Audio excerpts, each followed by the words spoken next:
Thank you very much. Steve Jobs resigns as Apple CEO to become chairman of the board. Images of the expected iPhone 5 begin to emerge, and JailbreakMe.com founder Comex gets hired by Apple. All this and more coming up right now.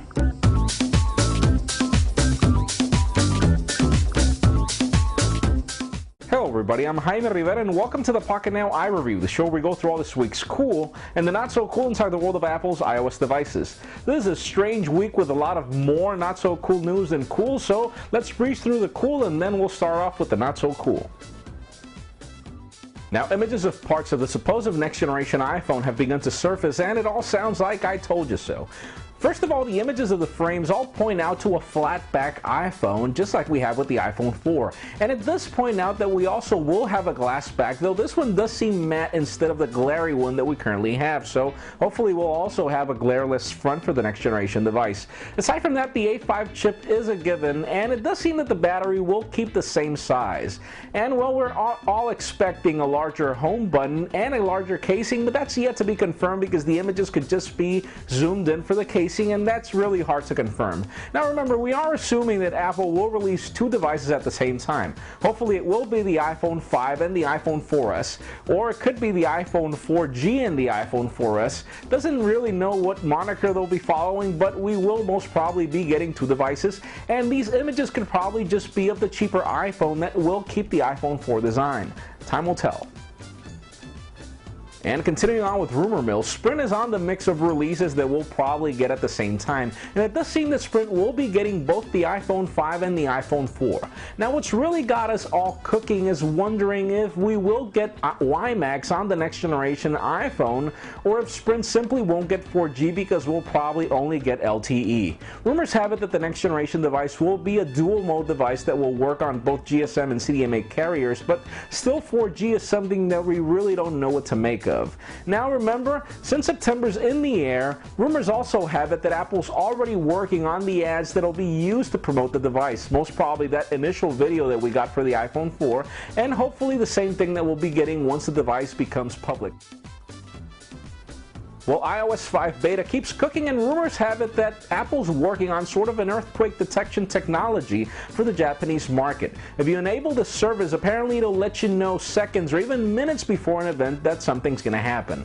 Now, before you ask me how does this work, no, it's not going to work with your accelerometer or gyro. I mean, can you imagine some people getting the alert and other people not getting it?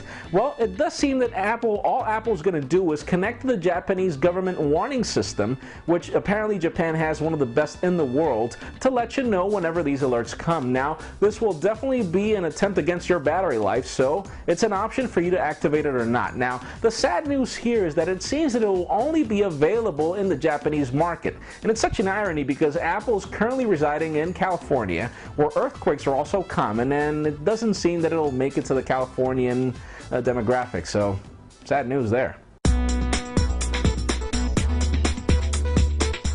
We've been very lucky to have brought a few revolutionary user interfaces to the market in our time. First was the mouse. The second was the click wheel. And now we're going to bring multi-touch to the market. And each of these revolutionary user interfaces has made possible a revolutionary product. The Mac, the iPod, and now the iPhone. Steve Jobs has just resigned as Apple CEO to become chairman of the board. Can you believe this? I mean, according to Steve's resignation, he promised Apple that he would resign whenever he didn't feel fit to fulfill his duties, and sadly that time has come. We're hoping that this has nothing to do with Steve's deteriorated health, and we do wish him well. Now, some of us believe that having Steve as chairman of the board is actually the smartest move in corporate history. See, Apple's no longer going to have to be pushing things for the board to approve and just make things breeze faster, because Steve has promised that he will still be working directly in major product development. So, sadly though, history has proven that Apple doesn't really do good without Steve's micromanaging, so we're not sure what to expect as Tim Cook becomes the new CEO of Apple. So, time will tell, and let's hope that things do happen for the best. Apple stock is currently up after it fell a couple of points, so things do seem like if the stock market does buy into what's going on. As part of Steve Jobs' succession plan, Tim Cook has been appointed as Apple's new CEO after being Apple's COO for quite a while.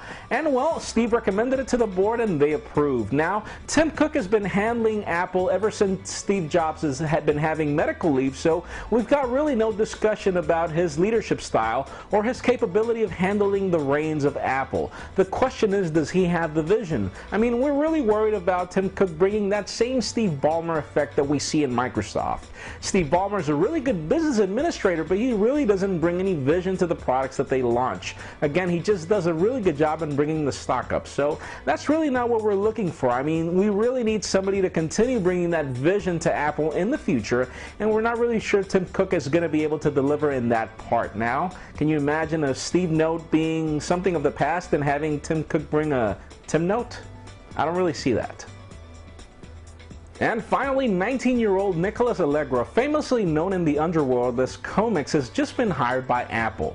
Why is this bad? Well, JailbreakMe.com was designed by Comix, and he was the only person that could figure out how to get an over-the-air jailbreak for your iPhone, iPad, and iPod Touch through a PDF exploit. He's, at the time, the only human being that's been able to bring an untethered jailbreak to the iPad 2's A5 chip, so this could just give you an idea of how grim the future for jailbreaks of the next generation iPhone, bringing an A5 chip could be in the future. Hopefully he did pass on his secrets to somebody else, but again, it's just really sad to see him go. Thanks for everything, for all the brilliant work, Comix, and we do wish you well in your new internship in Apple. Let's see what happens from here on. That's it for today's show. Thank you very much for watching. I'm Jaime Rivera. Remember to give us a thumbs up if you like what you saw. That's it for now.